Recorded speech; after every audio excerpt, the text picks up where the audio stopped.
दोस्तों, कई बार इंसान के व्यवहार और जीने के तरीके उसकी खुद की बेवकूफी का नतीजा होते हैं। क्या आपने कभी सोचा है कि कंजूसी और बदजुबानी बिना सोचे समझे किसी को कुछ भी बोल देना असल में रिश्तों को कितना तोड़ सकता है? असली सुख सिर्फ दौलत और घमंड में नहीं, बल्कि दिल की सफाई और दान की भावना में है। लेकिन जब लालच और अहंकार पैदा होते हैं, तो वो फिर जीने के असली मकसद को भुला देते हैं। ये कहानी एक ऐसी शख्सियत की है जिसके जीवन में एक अनोखा मोड़ आया, जहां उसके अपने ही कर्म उसके सामने आ खड़े हुए। ये कहानी आपको सोचने पर मजबूर कर देगी। बहुत पुराने जमाने की बात है। किसी शहर में एक बूढ़ी औरत रहती थी। उसका पति बहुत ज्यादा जमीन और जायदाद छोड़कर इस दुनिया से चला गया। उस बूढ़ी औरत का एक बेटा भी था जो व्यापार में अच्छा खासा धन कमाता था। यही वजह थी कि उनके घर में बेहिसाब दौलत थी और किसी भी चीज की कमी नहीं थी।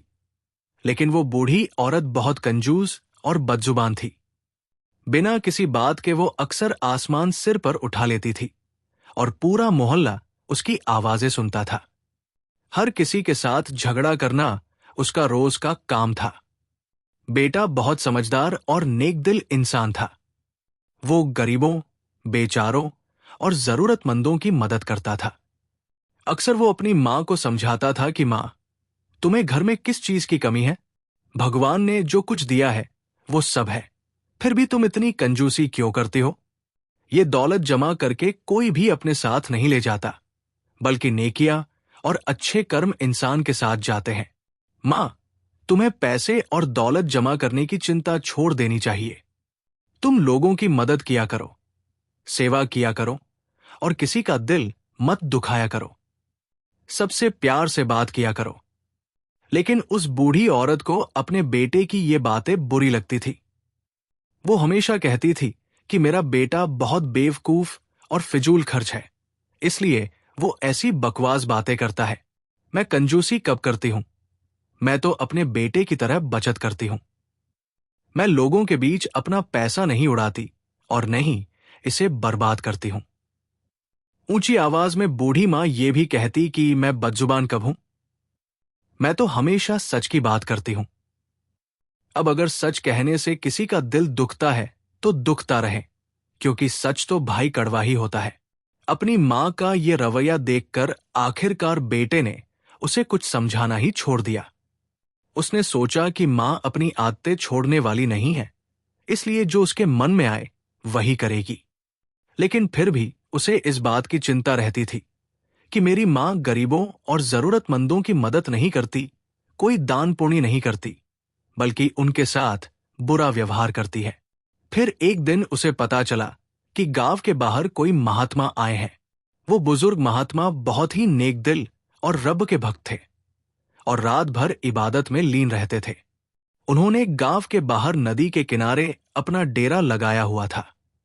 लोग दूर दूर से उनके पास जाते और उनका दीदार करते और अपने दुख दर्द उन्हें बताते और अपनी मुश्किलों से छुटकारा पा लेते। बूढ़ी औरत के बेटे ने सोचा, क्यों ना मैं भी उस महात्मा के पास जाऊं और उन्हें अपनी मां के बारे में सारी बात सच सच बता दूं। शायद उनकी मदद से कोई सुधार का रास्ता निकल आए। ये सोचकर वो बुजुर्ग महात्मा की सेवा में हाजिर हो गया और उन्हें अपने दिल की बात बताई। महात्मा ने उसकी बात बड़े ध्यान से सुनी और कहने लगे कि एक अच्छा इंसान हमेशा दूसरों के साथ सहानुभूति और प्यार से पेश आता है। अगर कोई इंसान दूसरों के साथ बुरा व्यवहार करता है तो ऐसा इंसान खुदा को कभी पसंद नहीं आता। लेकिन परेशान होने की कोई बात नहीं है।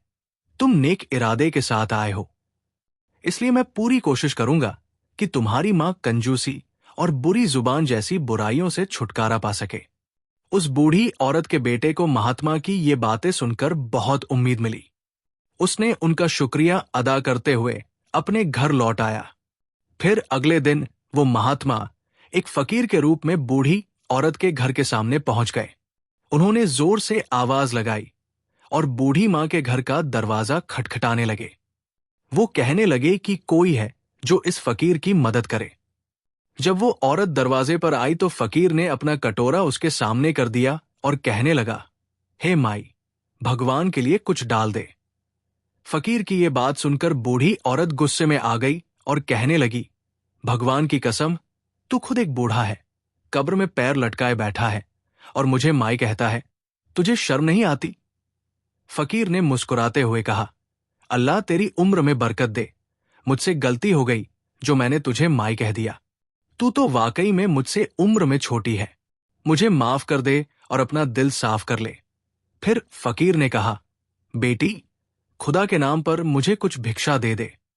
बूढ़ी औरत एक बार फिर गुस्से में बोली, अरे, मैं तेरी बेटी कैसे हो सकती हूं?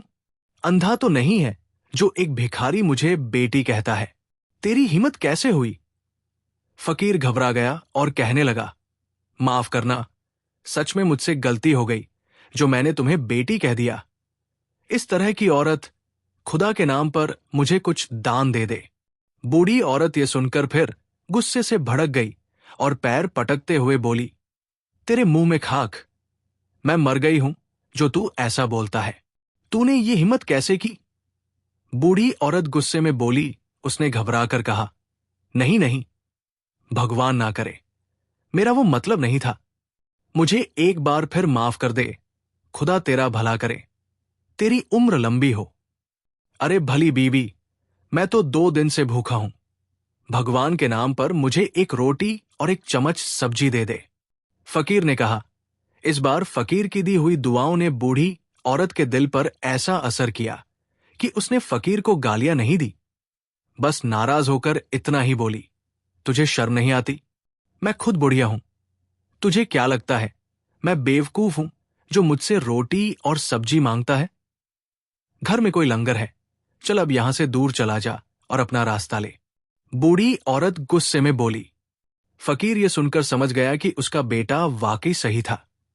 फिर वो गिड़गिड़ाकर बोला, ए नेक बीबी, रोटी सब्जी ना सही तो सिर्फ एक मुट्ठी आटा ही दे दे। इस पर बूढ़ी औरत ने जवाब दिया, देख, अब ज्यादा तंग मत कर, सारे शहर में तुझे सिर्फ मेरा ही घर मिला था जो यहां आ टपका। अब मुझे गुस्सा मत दिला और यहां से चला जा।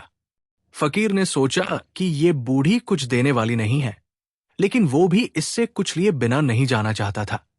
अचानक उसकी नजर आंगन में बिखरे हुए बादाम के छिलकों पर पड़ी। फकीर ने कहा, आज तो मैं तुझसे कुछ लेकर ही जाऊंगा।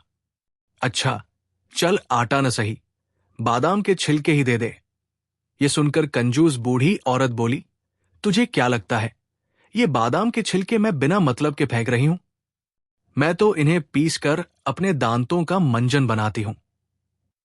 भला तुझे क्यों दे दूं? वो नेक महात्मा, जो एक फकीर के रूप में था, बोला, सोच ले, मैं तो तेरे फायदे के लिए ही कह रहा हूं। यह सुनकर बूढ़ी औरत की आंखों में चमक आ गई। वो खुशी खुशी बोली, मेरे फायदे के लिए? वो कैसे? फकीर ने कहा, मैं इन छिलकों के बदले तुझे एक सोने का सिक्का दूंगा। यह सुनकर बूढ़ी औरत की बातें खिल गई और उसने कहा, इन छिलकों के बदले एक सोने का सिक्का? अच्छा ठीक है, तुम ये छिलके रख लो और मुझे वो सोने का सिक्का दे दो। फकीर ने कहा, नहीं, मैं तुझे सिक्का कल लाकर दूंगा।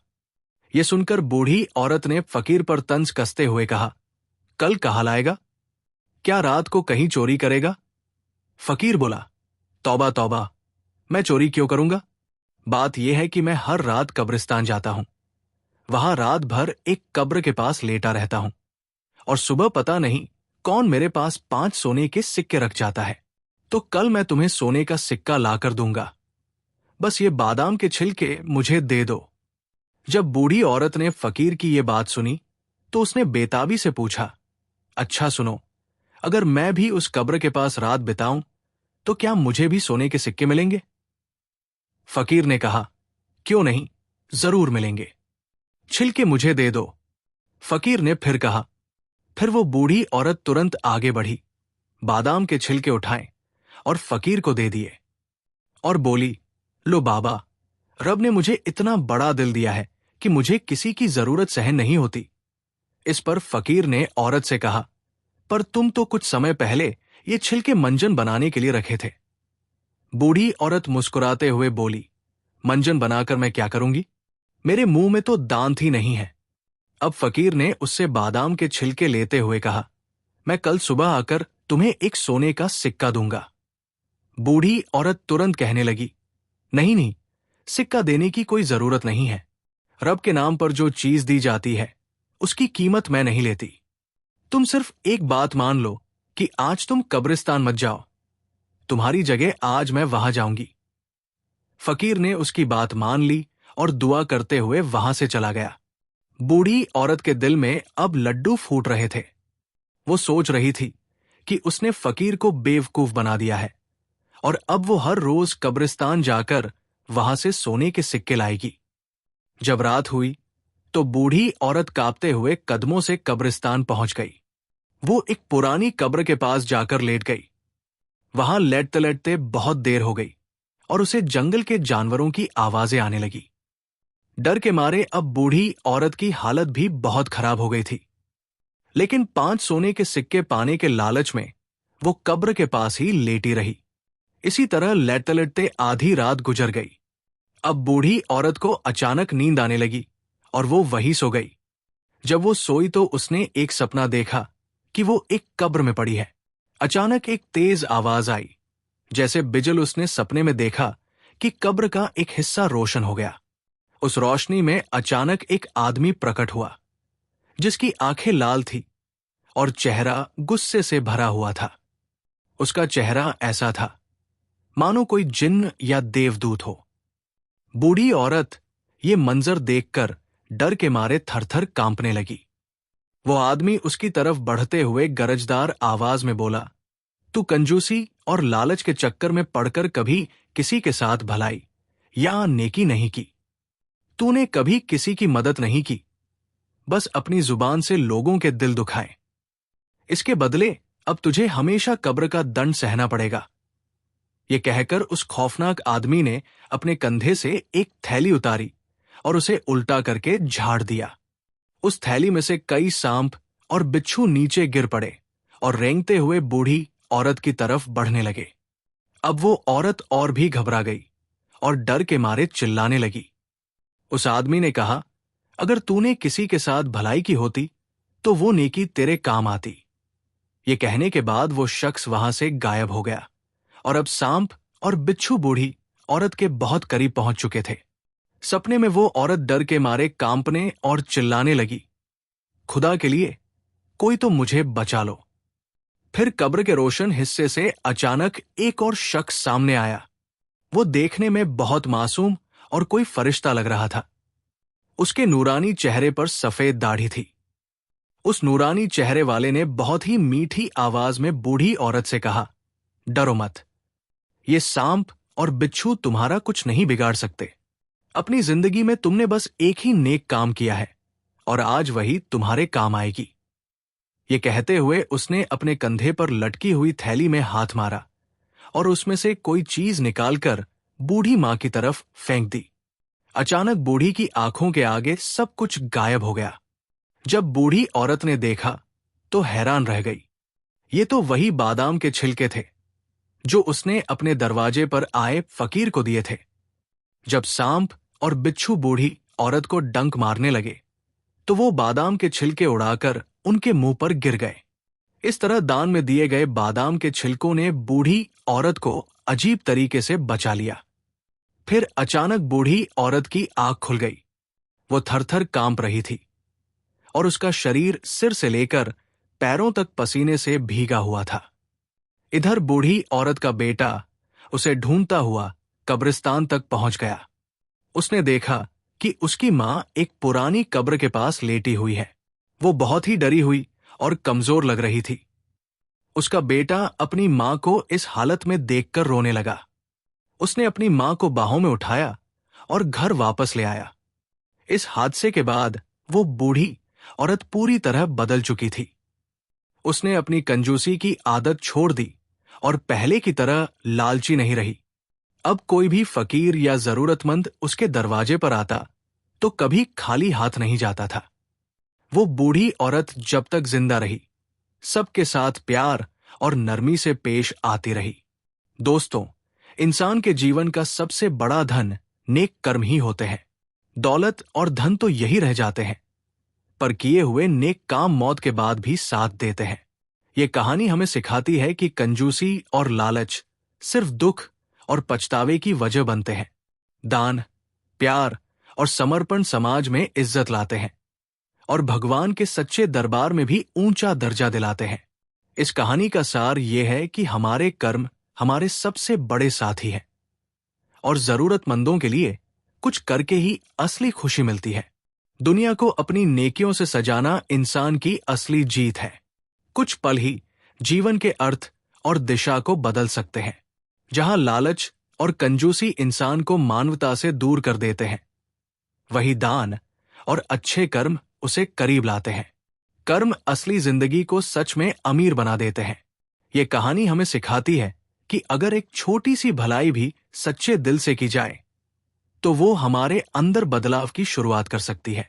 जैसे बूढ़ी औरत ने एक छोटी सी शिक्षा से प्रेरित होकर अपनी जिंदगी बदली, वो हमारे लिए एक मिसाल है।